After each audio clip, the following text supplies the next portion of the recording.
지금까지 포텐셜 아웃컴 프레임워크에 의한 인과치론 문제가 어떻게 정의될 수 있고 또 그 해결책은 어떤 방향이어야 하는지에 대해서 살펴봤어요. 여기에 더해서 몇 가지 디테일에 대해서 좀 더 자세히 설명을 드려볼게요.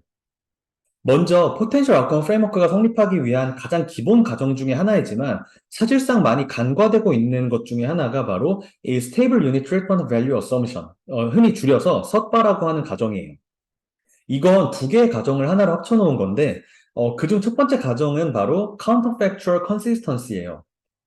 사실 이 Potential Outcome Framework에서 엄밀히 이 Causal Effect는 이 Potential Outcome들의 차이로 정의가 돼요. 다시 말해서 이 트리트먼트가 있을 때의 Potential Outcome과 트리트먼트가 없을 때의 Potential Outcome의 차이가 바로 Causal Effect라고 정의되는 거죠. 그런데 우리가 Causal Effect를 추정할 때를 다시 돌이켜 보면은 트리트먼트를 받은 실제 아웃컴이 있고, 그리고 만약 트리트먼트를 받지 않았다면 있었을 이 카운터팩추얼, 잠재적 결과가 있고, 그들의 차이를 통해서 이제 인과적인 효과를 구할 수 있는 건데, 이 카운터팩추얼을 우리가 지금 구할 수가 없잖아요. 그렇기 때문에 비교 가능한 이 세틀스 페리부스를 만족하는 이 컨트롤 그룹을 통해서 이것을 이제 대신 추정을 함으로써 인과적인 효과를 실질적으로 이제 추정을 할 수 있었죠. 사실 이게 성립하기 위해서는 한 가지 가정이 여기에 숨어 있는데, 그건 바로 여기서 우리가 유추해 볼 수 있는 것처럼 트리트먼트가 있을 때의 포텐셜 아웃컴이 바로 이 관찰된 observed 아웃컴과 같아야 한다라는 가정이고, 이걸 이제 consistency라고 얘기를 해요. 그런데, 이게 통계를, 아시는 분들은 이 컨시스턴시에 대해서도 이제 많이 들어보셨을 텐데, 그러니까 이게 통계 추정에서 이 샘플 숫자가 이제 무한대로 커질수록 어떤 그 통계 추정에 대한 어떤 수렴성에 대해서 이제 그 통계적인 컨시스턴시를 얘기를 많이 하는데, 그 통계적인 컨시스턴시와는 전혀 다른 부분이고 하니까 이게 이제 헷갈리지 않도록 보통 이제 counterfactual consistency라고 얘기를 하죠. 앞에서 인과추론의 목적을 설명을 하면서 인과추론은 결국 원인에 대한 인터벤션을 통해서 아웃컴을 향상시키려는 목적이기 때문에 이 원인 변수에 대한 매니플러빌리티가 굉장히 중요하다라는 것을 말씀을 드렸었어요.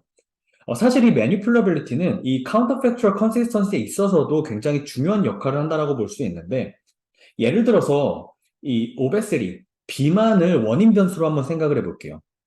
이 비만이라는 상태는 이 그러니까 매니플러블 하다라고 생각을 하실 수도 있을 것 같아요. 살을 뺄 수도 있고, 살이 찔 수도 있고, 또 비만 상태라는 거는 관리가 가능하잖아요.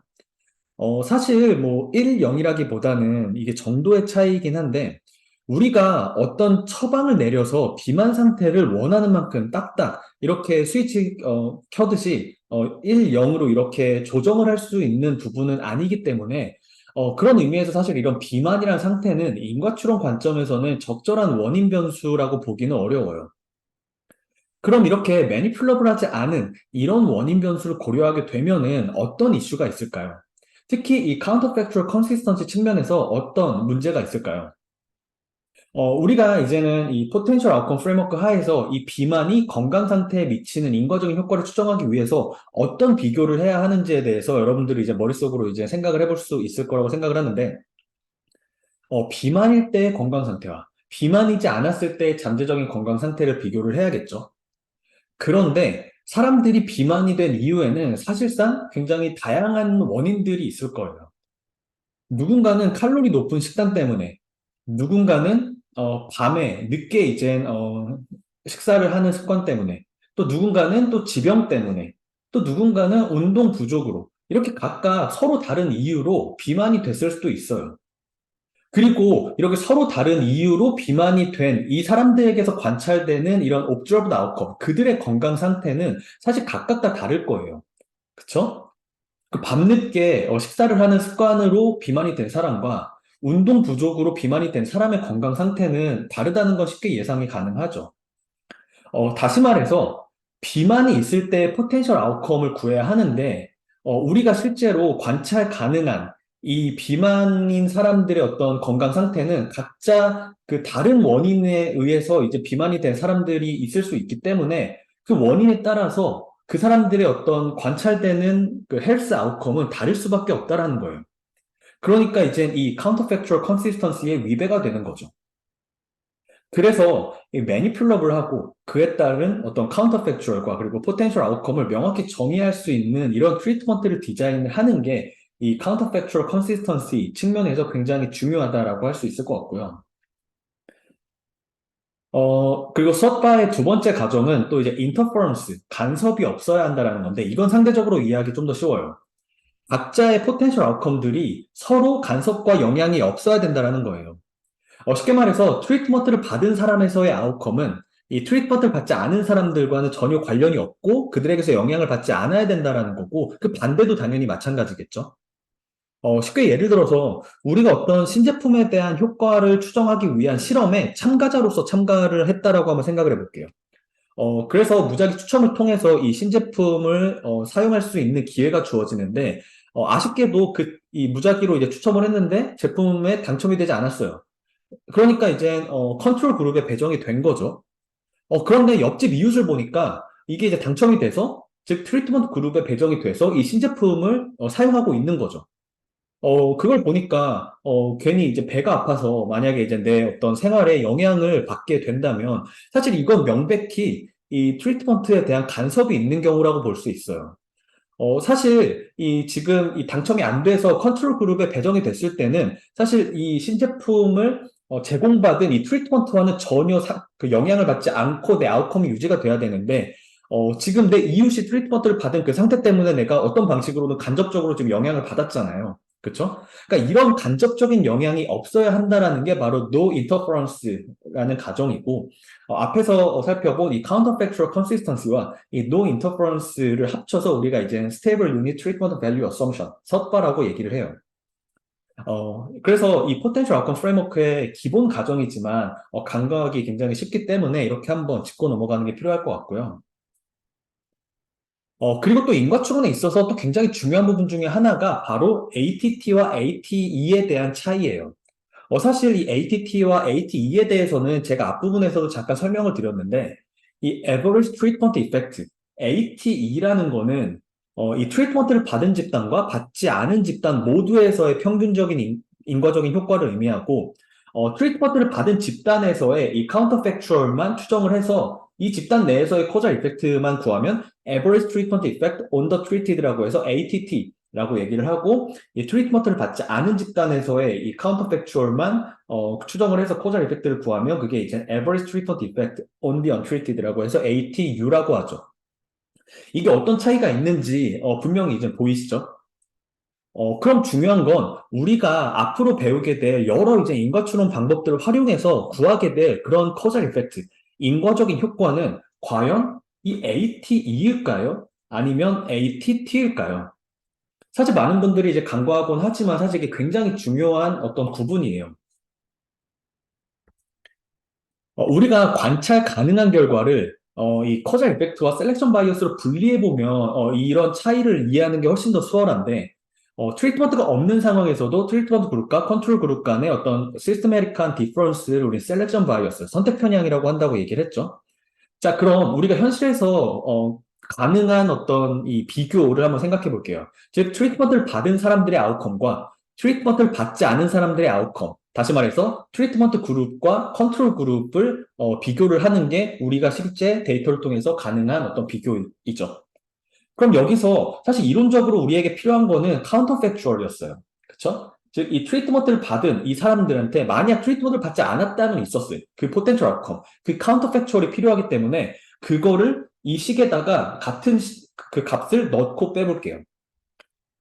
그러면은 이게 지금 이 트리트먼트 그룹에서 트리트먼트를 받지 않은 상태이기 때문에 카운터팩추얼이잖아요. 그리고 같은 값을 더하고 뺐으니까 당연히 이 식 자체는 변함이 없겠죠. 그래서 이 네 항을 조금 순서를 정리를 해가지고 다시 정리를 해보면은 다음과 같은데 여기서 보면은 지금 앞에 있는 이 두 항이 우리가 실제로 추정하고자 하는 코자 이펙트고 그 뒤에 있는 나머지 두 항이 우리의 인과 추론을 방해하는 선택 편향이라는 거 우리 이제는 쉽게 이해할 수 있을 것 같아요. 그쵸? 결과적으로 우리가 현실에서 데이터를 통해서 구할 수 있는 이 효과는 이렇게 이 커저 이펙트와 이 셀렉션 바이어스의 합이라는 거를 이렇게 다시 한번 확인할 수 있겠죠. 그래서 이 인과추론 전략에 대해서 다시 한번 정리를 해보자면은 여기서 만약에 우리가 셀렉션 바이어스를 없앨 수 있다면 즉 만약 트리트먼트가 없을 때 트리트먼트 그룹에서의 아웃컴과 언트리티드 그룹 즉 컨트롤 그룹이죠. 이 컨트롤 그룹에서의 아웃컴이 만약에 같거나 아니면 비슷해가지고 이 차이가 무시할 수 있을 정도로 작다면 이 셀렉션 바이어스가 상쇄가 될 거고, 결과적으로 이 데이터를 통해서 구한 이 효과와 이론적으로 우리가 이제 구해야 하는 이 코자 이펙트와 같아질 수가 있겠죠. 이게 바로 이 포텐셜 아웃컴 프레임워크 하에서의 인과추론 문제라는 점에 대해서도 지난 영상에서 자세하게 설명을 드렸어요. 사실 이거는 이제 리뷰를 위한 거고, 사실 여기서 제가 이제 강조를 하고 싶은 부분은 과연 우리가 여기서 구한 이 코자 이펙트라는 게 뭐였냐라는 거예요. 과연 이게 이 두 집단 모두에서 적용되는 ATE냐 라는 거를 한번 생각을 해보자는 거죠. 이 식을 한번 자세히 봐보면은 거기에 대한 해답을 얻을 수 있는데, 지금 보면은 이 트리트먼트 그룹에서 트리트먼트를 받았을 때의 아웃컴과 트리트먼트 그룹에서 만약 트리트먼트를 받지 않았다면 있었을 그 카운터 팩추얼의 차이를 지금 구하고 있는 거잖아요. 그러니까 여기서 사실 이 말하는 코자 이펙트는 트리트먼트 그룹에서의 효과만을 얘기를 하고 있는 거예요. 그러니까 우리가 이제 구하고 있는 이 코자 이펙트라는 거는 사실상 ATE가 아니라 ATT였다라는 거죠. 그러니까 결국에는 이 포텐셜 아웃컴 프레임워크 하에서의 우리의 어떤 추정 전략은 이 컨트롤 그룹에서의 결과를 가지고 이 트리트먼트 그룹의 이 카운터 팩추얼을 추론을 함으로써 이 트리트먼트 그룹 내에서의 인과적인 효과를 추정하는 데에 국한되어 있다라는 거죠. 그렇기 때문에 만약 반대의 상황, 즉 이 컨트롤 그룹이 만약 트리트먼트를 받았다면 어땠을까? 그거에 대해서 우리가 이제 이 트리트먼트 그룹에서의 결과를 활용할 수 있을지는 사실 확신할 수 없는 거죠. 다시 말해서 우리가 비교 가능한 어떤 이 세틀 페리프스를 만족하는 이 컨트롤 그룹을 활용해서 구할 수 있는 이 코자 이펙트는 ATE가 아니라 ATT라는 거를 이 간단한 수식에서 우리가 확인을 해볼 수가 있어요. 그러면은 언제 우리가 구한 ATT가 ATE와 같아질까요? 이거를 이 식을 좀만 변형해 보면은 이해할 수 있는데, 예를 들어서 이 트리트먼트 그룹과 컨트롤 그룹의 샘플이 이 파이와 1-파이만큼의 비율로 있다라고 해보죠. 그러면 당연히 이 ATT라는 거는 이 트리트먼트 그룹에서의 효과와 이 컨트롤 그룹에서의 효과의 가중평균이라는 거는 쉽게 이해가 되죠. 그리고 이거를 단순하게 조금 변형을 해보면은 이 ATT는 이렇게 정리를 할 수가 있어요. ATE 플러스 1-파이 ATT-ATU 이렇게 이제 변형을 해볼 수가 있는데, 이거를 그대로 이제 위에 식에다가 대입을 해보면은 다음과 같은 식을 얻을 수 있죠. 여기서 보면은 우리가 이제 데이터를 통해서 구한 이 효과에는 ATE와 이 셀렉션 바이어스 뿐만 아니고 하나의 텀이 더 추가된 걸 볼 수 있죠. 즉, 그래서 이거는 이 ATT와 ATU의 효과 차이에 따른 바이어스이고, 이걸 이제 Differential Treatment Effect Bias라고 불러요. 그러니까 우리가 무리 이제 비교 가능한 컨트롤 그룹을 만들고 그럼으로써 이제 셀렉션 바이어스를 없앤다고 하더라도 실제로 우리가 추정한 결과가 ATE가 되기 위해서는 한 가지 텀을 더 없애야 돼요. 바로 이 Differential Treatment Effect Bias까지도 없을 때 우리가 구한 효과가 실제로 ATE가 된다라고 할 수 있는 거죠. 그러면 그러기 위해서는 지금 이 파이가 1이 될 수는 없죠. 왜냐하면 두 그룹이 다 존재를 해야 되니까. 그러니까 파이가 1이 될 수 없으니까 결국 0이 되려면은 한 가지 조건밖에 없어요. 결국 ATT와 ATEU가 같은 상황에서만 이 Differential Treatment Effect Bias가 없어질 수 있고, 그럼으로써 ATE를 우리가 구할 수 있게 된다는 거죠. 그래서 결국 트리트먼트 그룹과 컨트롤 그룹의 특성이 매우 비슷해서 각 그룹에서의 인과적인 효과가 같을 때에만 우리가 구한 ATT가 비로소 ATE가 될 수 있다라고 정리를 해볼 수가 있겠죠. 사실 이걸 이제 exchangeability라고도 하는데, 예를 들어서 우리가 뭐 실험을 하다가 실수로 이 트리트먼트 그룹과 컨트롤 그룹을 반대로 배정을 한 경우에도 사실 결과가 동일하게 나와야 된다는 거예요. 그러니까 이 두 그룹이 서로 이렇게 바꿔놔도 동일하고 좀 exchangeable 하다라는 의미죠. 사실 이런 exchangeability는 뭐 이 세틀스 페리부스를 의미하는 거기도 해요. 만약에 트리트먼트 그룹과 컨트롤 그룹이 트리트먼트를 받았다는 사실을 제외하고 나머지 요인들에서 모두 만약에 비교 가능하다고 한다면 트리트먼트 그룹에서의 효과가 컨트롤 그룹에 적용됐을 때도 그대로 그 효과가 나타난다라고 생각해 볼 수 있겠죠? 나머지 요인들이 다 비슷하니까요. 그러니까 이제 ATT와 ATU가 같아질 거고, 결과적으로 이 Differential Treatment Effect Bias가 사라질 거기 때문에 ATT와 ATE가 같아지게 되겠죠.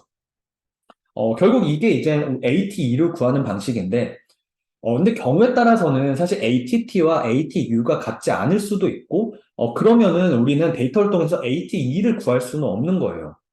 그러면은, 이 ATT는 그 자체로는 과연 의미가 없는 걸까요? 사실 그렇지 않아요. ATT만으로도 의미가 있는 경우가 굉장히 많아요. 예를 들어서, 이 할인 쿠폰이 매출 증대에 어떤 효과가 있는지를 궁금해하는 한 회사가 있다라고 한번 생각을 해볼게요. 그런데 이 회사에서는 무작위 실험을 한 건 아니고, 떤 상황에 따라서, 일단 일부 고객들이 이제 쿠폰을 받은 상황을 이제 잘 사용을 해서 자연 실험을 이제 분석을 하고 있는 상황을 한번 생각을 해볼 건데, 그러면은 이게 이제 쿠폰의 효과를 보는 거기 때문에 고객들 중에서 뭐 어떤 경로로든 이제 쿠폰을 받은 이 고객들이 자연스럽게 이 트리트먼트 그룹이 되는 걸 거고, 쿠폰이 없는 고객들이 이제 컨트롤 그룹이 되겠죠. 근데 사실 여기서 이 자연 실험을 이렇게 이제 가정을 한 이유는 이 랜덤 어사인먼트를 통해서 이 무작위 실험을 하게 되면은 사실 ATT와 ATE가 같아질 확률이 매우 높아요.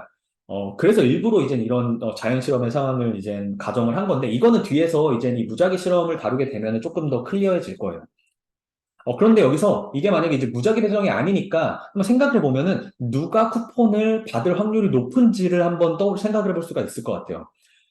사실 쿠폰을 써서 할인을 받고 싶은 고객들이 좀 더 뭐 여러 경로를 통해서 할인 쿠폰을 얻게 될 확률이 높을 수밖에 없겠죠. 반대로 뭐 난 쿠폰 관리도 귀찮고 뭐 그냥 쿠폰 귀찮아서 뭐 있어도 안 써 하는 고객들은 뭐 구태여 뭐 쿠폰을 받으려고 노력도 하지 않을 거예요. 그렇기 때문에 이 쿠폰을 가지고 있는 고객들과 그렇지 않은 고객들, 즉 트리트먼트 그룹과 컨트롤 그룹은 그 특성이 차이가 있다라는 거예요. 그래서 우리가 뭐 배울 여러 가지 뭐 인과추론 분석 기법들을 통해서 이 쿠폰을 가진 이 집단에서의 인과적인 효과인 ATT를 만약에 구한다고 하더라도 만약에 이 쿠폰을 이 컨트롤 그룹에게도 그대로 이제 제공을 해줬을 때 그 효과가 비슷하게 나타날지를 생각해 보면은 그렇지 않을 가능성이 높겠죠. 그렇죠. 왜냐하면 컨트롤 그룹 같은 경우는 이 쿠폰의 반응성이 낮은 고객들의 확률이 높기 때문에, 그러니까 우리가 구한 그 ATT만큼, 그러니까 쿠폰을 주더라도 우리가 그 트리트먼트 그룹에서 기대했던 그 효과만큼의 그 효과를 기대하기는 어려울 거예요. 그러니까 결국에는 이 ATT와 ATU는 같지 않을 가능성이 높고, 그렇기 때문에 우리가 구한 이 ATT는 ATE, Average Treatment Effect가 되지 않는다라는 얘기죠. 그러면은, 과연은 이 분석은 의미가 없는 걸까요? 사실 생각해보면은, 회사 입장에서는 꼭 ATE가 필요한 게 아닐 수도 있어요. 왜냐하면 회사 입장에서 생각해보면 모든 고객들에게 쿠폰을 이렇게 공평하게 제공할 이유는 없어요, 사실. 그쵸? 그리고, 이 어떤 수익성을 극대화하기 위해서는 이 쿠폰을 활용해서 쇼핑을 할 의지가 있는 고객들, 그러니까 쿠폰에 대한 그 가능성이 높을 고객들에게만 쿠폰을 뿌리면 사실 그걸로 충분하겠죠, 마케팅 효과적으로. 그러니까 이 회사 입장에서의 이런 분석의 목적을 생각했을 때는 ATE가 아니라 ATT만 알아도 충분한 거죠. 그러니까 이런 상황처럼 경우에 따라서는 이렇게 ATT만으로도 충분한 경우도 많아요. 자, 그래서 이걸 정리를 해보면은 우리가 인과추론을 통해서 구하고자 하는, 그러니까 구할 수 있는 효과는 ATT이고, 또 경우에 따라서는 ATT면 충분한 경우가 많기 때문에 결과적으로 여러분들의 연구와 그리고 여러분들의 데이터 분석 컨텍스트에서 필요한 게 ATT인지 ATE인지를 분명히 하는 게 굉장히 중요해요. 그리고 만약 이런 모든 집단에서의 ATE를 추정하는 것이 필요한 컨텍스트라고 한다면은 이 트리트먼트 그룹과 컨트롤 그룹이 서로 익스체인저블 한지에 대해서 추가적인 검증이 필요해요. 그래서 이 포텐셜 아웃컴 프레임워크 하에서 가장 중요한 원칙이라고 강조했던 이 세틸스 페리부스가 중요한 또 다른 이유이기도 하겠죠. 결과적으로 이 인과추론에 있어서 우리가 실제로 구한 효과가 무엇이고 그 효과가 느 집단에 적용될 수 있고 또 우리의 컨텍스트에서 우리의 그 분석의 목적이 어떤 효과를 구하고 싶은 건지 이런 것들에 대해서 그 컨텍스트와 데이터의 특성을 신중하게 고려하는 게 다시 한번 중요하다는 것을 강조를 하고 싶습니다.